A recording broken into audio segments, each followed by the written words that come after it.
Hey everyone, welcome back to another Web Dev Junkie video. So in this video, I want to talk a little bit about how you can become a better software engineer and how to become better at debugging. So I've been coding for almost 10 years now, and there's a lot of tips and tricks that I can think of, but I want to kind of just list out some of the top 5 ways that you can actually become better at debugging and how to fix bugs when you encounter them. I know over my career, I ran into tons and tons of bugs, and I had to figure out ways to basically inspect using console logs or the debugger to step through. And then as you get into larger systems, you have to go and look at production logs and figure out how things trace, like how did a user do something to get into a particular database state. That's kind of a little bit more advanced. So I want to focus on the top 5 that I can talk about.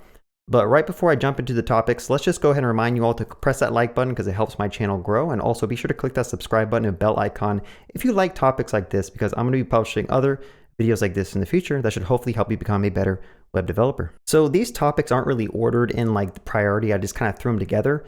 But I did want to start with the first one, which is learn how to Google, right? This one seems super basic, but a lot of beginners are either intimidated or they don't know how to properly Google their errors, right? So you might be coding something in JavaScript and you might get an exception in your console.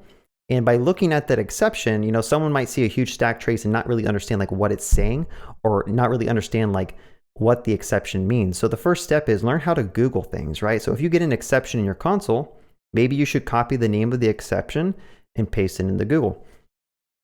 But that's pretty simplistic. You can need to take it a step further, right? So if you're Googling for a particular language, you don't want to just put like null pointer exception in Google and press enter, because there's hundreds of different programming languages out there that could potentially have null pointer exceptions. So you need to kind of specify in your search different keywords to help hone in your results, right? So you probably want to do, like if you're doing JavaScript or React, you could say JavaScript space node space null pointer exception, and then start looking through the results there.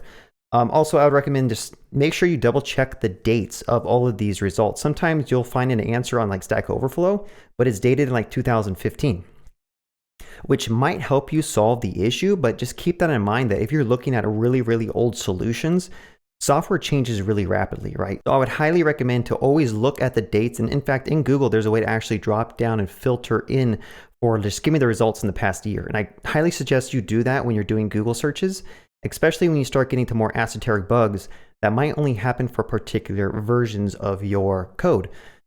Which leads me to another really important topic. I'm still on the first topic, learn to Google, because this one's really important. But if you're running into errors that are for a particular version of your library or framework, so for an example, let's say you're using a library called Lodash, and you're on version like 2 point whatever, I just made up that number, but you need to include the version, or at least be cognizant of the results you get back, to make sure you're not looking at solutions for version 1, right? There's tons and tons of blog posts and, you know, dev2 posts and whatever out there on Stack Overflow that can kind of give you a solution, but it might be for like an earlier version, or a version that solution doesn't work anymore. So keep that in mind when you're trying to look up solutions. I honestly could probably make a whole video about learning how to Google better and not being intimidated by Googling, but I'm going to move on to topic number 2, which is to actually read the error statements that print out in your console. This one seems so basic, but like there's a lot of beginners out there that don't even keep their console open. Like they're doing web development and they don't have the bottom console open to their actual like terminal that tells you when the stuff is happening, right? So you might be coding along, building a website, and you click a button and nothing happens. But if you don't keep that inspector open, you're never going to know that your program is throwing bugs or exceptions. And the same thing kind of goes to node development. Sometimes you'll be hitting a backend API and you get back a 500 error status code and you're like scratching your head, like, what's going on?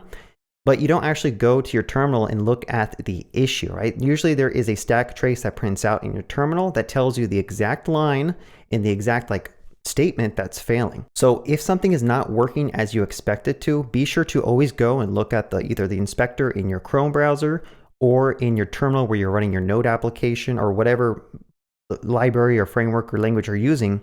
Always make sure to check that if something is not working. I know when I first started out coding, like a lot of times I would just keep that console hidden for some reason because it gave me more real estate, but I spent like, I don't know, 30 minutes to an hour trying to debug something, but the console literally printed out the stack trace and telling me exactly where I need to fix the issue. So keep that in mind. Learn how to kind of read the stack trace.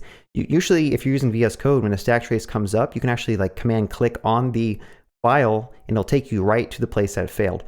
And I know a lot of frameworks like React and Next, also when there's exceptions thrown, there is a way to click in your browser to take you directly to that code in VS Code. So keep that in mind. Always look at your error statements and understand how to debug your error statements. So tip number 3, this one also kind of leads on to the error statements.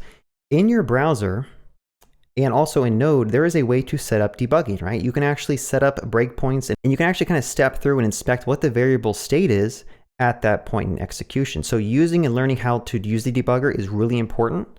I don't use it as often as I could because sometimes it doesn't really work that well when you're dealing with like transpiled or compiled languages. Like sometimes if you're using React in the front end, like you have to set up source maps, which isn't too hard to do, but sometimes the actual like breakpoint gets translated to a different line. It's really confusing, especially for beginners. But if you're doing vanilla JavaScript, like using the debugger in your browser is an invaluable tip to understand. And like I mentioned, there is a way to use the debugger when you're doing Node, right? You can actually like run Node with an inspect flag, and that will allow you to basically go to a URL with Chrome and kind of dive into your Node code from a browser to kind of step through using Chrome's built-in browser. I know VS Code also has ways to use debugging, so maybe take some time and learn about that, especially if you're a beginner. I feel like a lot of beginners don't actually do this stuff because they feel like it's too overwhelming. But if you put time up front to learn about your debugger, learn how to, use your inspector in Chrome, it'll save you a ton of time because now you can actually like step through and think about what the code is doing instead of just sitting there scratching your head being really confused when stuff's not working the way you think it is. So tip number 4, this one is also really important to kind of learn and get used to as a beginner. I do this all the time, and this is like the main way I like to code. Basically, you want to save and test often. What I mean by that is like every time you add or change any of your code, go ahead and save that file and go and test it. I know it's a lot of extra work, but you'll catch errors much quicker if you just do that process than if you change like 50 or 60 lines of code, you save it and test, and then the entire application doesn't work and you don't know why, right? You change so much logic, especially if you're touching like a bunch of different files. Make sure you save and test after you modified a file. Make sure it still works. And using something like test-driven development can really help with this process because now instead of having to go through a UI and verify like the button does something, you can instead have a test that just kind of refreshes and auto runs for you every time you change your implementation. And then in your terminal, it'll tell you, hey, you just broke a test with that change, right? So then you can actually get that quick feedback loop, go back, fix your code, and make sure it does what it's supposed to do. I remember when I was first learning the code, I would like spend hours just trying to figure out like what did I break, especially with this whole process of not saving and testing as often as I could. Like I'll add a bunch of functions, I'll add a bunch of features, I'll save, I'll go to my application or my UI or my terminal, try to run my program, and it just doesn't work. And I'm like bashing my head trying to figure out, okay, what did I change that actually broke the logic? And it's really hard and daunting for a beginner to kind of keep track of all the things that are happening, especially if you're, starting off. So just that's kind of like a really important tip. All these are really important, but this one, just make sure you save your code and test it as quick and often as you can. Kind of keep that feedback cycle as short as possible. And finally, the last tip I'm going to talk about today is use source control. Okay, so a lot of people save this for a later time, like, oh yeah, I'll get hired and they'll teach me how to use Git, or they'll teach me how to use GitHub. But in all honesty, understanding Git is probably just as important as understanding how to program in your language, especially when you start dealing with teams and collaborating, because in order to work on large projects, you need some type of source control to help you debug, right? This goes back into how do you become a better debugger?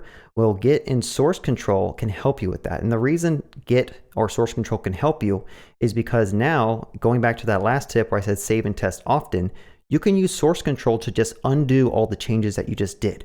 Right? So if you make a couple of small changes and something broke, you can just do git stash. You're going to stash all those changes away, and you can either start fresh or kind of do a git diff and kind of figure out like, okay, I changed lines 1, 7, and 8, and now my program doesn't work. So now you actually see in your source control differ which lines changed, and you can kind of compare it to what they used to be, and it gives you a lot of insight as to like why did the program all of a sudden break. In all honesty, every time your program is in a state that like it works, like going back to that save and test tip number 4 that I gave you, every time that you make some changes and you save and you realize that your program is working fine, I would honestly just do a git add and a git commit there, right?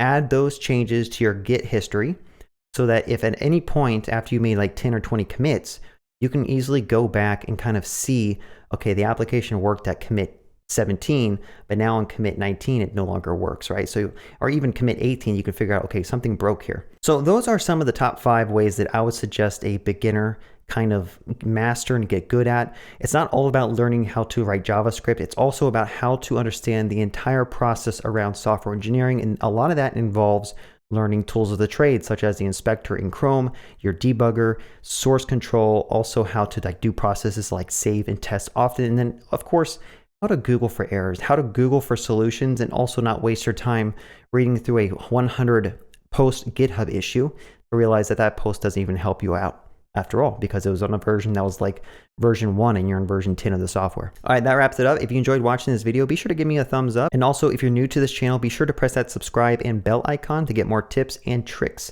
to kind of help you become a better web developer or a software engineer in the future. And like always, leave a comment below if you have a special way that you like debugging, if you just like doing a ton of console log statements everywhere.